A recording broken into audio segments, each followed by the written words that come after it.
రెండు కూడా ఏ రకంగా మంట కలిసిపోయావు అనేటువంటిది మనం చూస్తూ ఉన్నాం. అంటే ఈ పరిస్థితుల్లో కేంద్ర మంత్రిగా ఉన్నటువంటి వ్యక్తి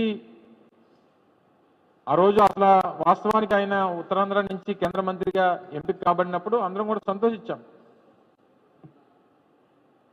దేశంలో ఒక ప్రముఖమైనటువంటి పాత్ర ఈ ప్రాంతానికి వచ్చింది, మన ప్రాంతానికి నుంచి ప్రాతినిధ్యం వహిస్తున్నటువంటి ఒక ప్రజాప్రతినిధికి అవకాశం వచ్చిందని చెప్పి అందరం కూడా ఈ ప్రాంతంలో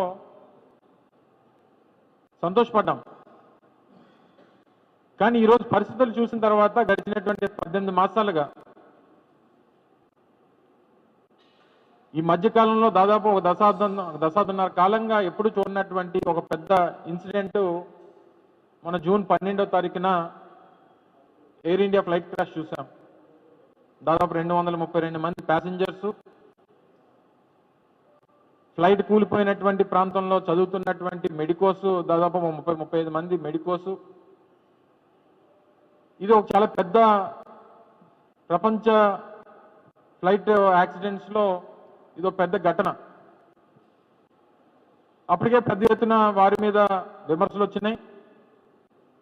అటువంటి ఓ పెద్ద దుర్ఘటన జరిగినప్పుడు అక్కడ కూడా వెళ్ళి రీల్స్ చేసుకున్నారు అనేటువంటి ఒక అపవాదు మన మీద వచ్చింది. దేశవ్యాప్తంగా మన మంత్రి గారిని అనేక జాతీయ మీడియా ఛానల్స్ కానీ అనేక మంది ప్రముఖులు కానీ విమర్శించినటువంటి పరిస్థితులు కూడా చూసాం. తీరా నిన్నటి గడిచినటువంటి 4 రోజులుగా అసలు జాతీయ మీడియా ఛానల్స్ వారు మాట్లాడుతున్నటువంటి తీరు చూసిన తర్వాత అసలు ఆ పొజిషన్లో ఉన్నటువంటి వారు ఎవరన్నా సరే దేశ ప్రజలకి, ముఖ్యంగా ఈ విమానయాన దాంట్లో ఇబ్బందులు పడుతున్నటువంటి ప్రజలకి క్షమాపణ చెప్పాల్సినటువంటి బాధ్యత ఆ మంత్రిత్వ శాఖని ప్రాతినిధ్యం వహిస్తున్నటువంటి మంత్రి గారి మీద ఉంది. సరే, దాని వరకు వాళ్ళు వెళ్ళలేదు, దాని గురించి మాట్లాడట్లేదు. తీరా ఈ తెలుగుదేశం పార్టీ అధికార ప్రతినిధులైతే దీని మొత్తం వ్యవహారాన్ని మా లోకేష్ గారి దగ్గరుండి పర్యవేక్షిస్తున్నారని చెప్పి జాతీయ మీడియాలో వారు మాట్లాడతారు. అసలు లోకేష్ ఎవరు? లోకేష్కి ఆ మంత్రిత్వ శాఖకి సంబంధం ఏంటి? దేశంలో ఉన్నటువంటి రాష్ట్రాల్లో ఒక రాష్ట్రంలో సంబంధించి ఒక శాఖకి మంత్రి ఆయన. దాదాపు 29 రాష్ట్రాల్లో ఒక రాష్ట్రంలో ఉన్నటువంటి వివిధ డిపార్ట్మెంట్స్లో ఒక డిపార్ట్మెంట్కి ఆయన మంత్రి. ఆయన దేశంలో ఉన్నటువంటి ఈ department of civil aviation, ministry of civil aviation ఏదైతే ఉందో దీన్ని దగ్గరుండి మానిటర్ చేస్తున్నారని చెప్పి తెలుగుదేశం పార్టీ ప్రతినిధులు జాతీయ స్థాయిలో మీడియా చర్చల్లో పాల్గొని చెప్తా ఉన్నారు. అంటే కొంచెం కూడా సిగ్గనిపించలేదా మీకు మాట్లాడడానికి? దేశంలో దాదాపు వివిధ ఎయిర్పోర్ట్స్లో గడిచినటువంటి 3-4 రోజులుగా దాదాపు 6-7 లక్షల మంది ప్రయాణికులు ఇబ్బందులు పడతా ఉన్నారు.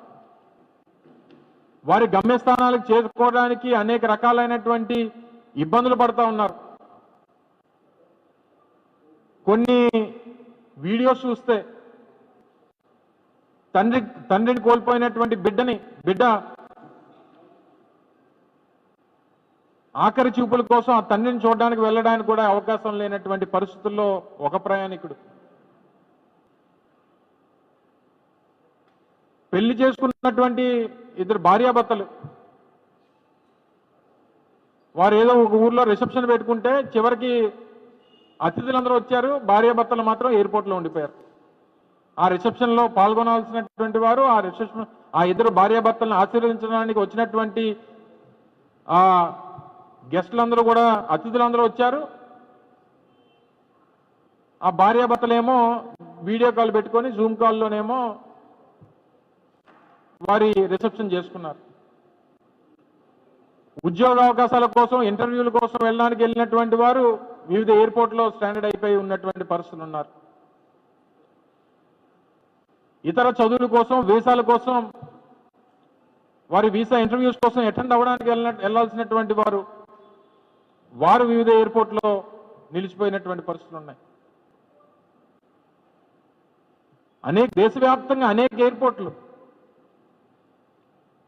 ఏదైతే ఈ ఎఫ్డిటిఎల్ అనేటువంటిది ఫ్లైట్ డ్యూటీ టైం లిమిటేషన్స్ అనేటువంటి నార్మ్ ఏదైతే తీసుకుని వచ్చారో ఆ రెగ్యులేషన్ తీసుకొచ్చినటువంటి రెగ్యులేషన్ని ఇంప్లిమెంట్ చేస్తే వచ్చేటువంటి రిఫర్కేషన్స్ ఏంటి, రాబోయేటువంటి ఇబ్బందుల్ని ఏ రకంగా అసెస్ చేయాలి, దానివల్ల వచ్చేటువంటి ప్రయాణికులకి వచ్చేటువంటి ఇబ్బందులు ఏంటి అనేటువంటిది అసెస్ చేయాల్సినటువంటి బాధ్యత డిపార్ట్మెంట్ది. ఈరోజు నాకు తెలిసి దేశంలో ఉన్నటువంటి కమర్షియల్ ఫ్లైట్స్ మార్కెట్ షేర్లో ఇండిగో దాదాపు 65% ఉంది.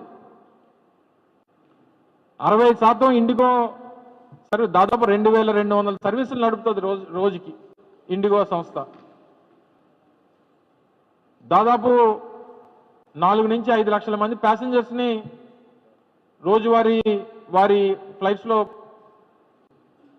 ట్రావెల్ చేసి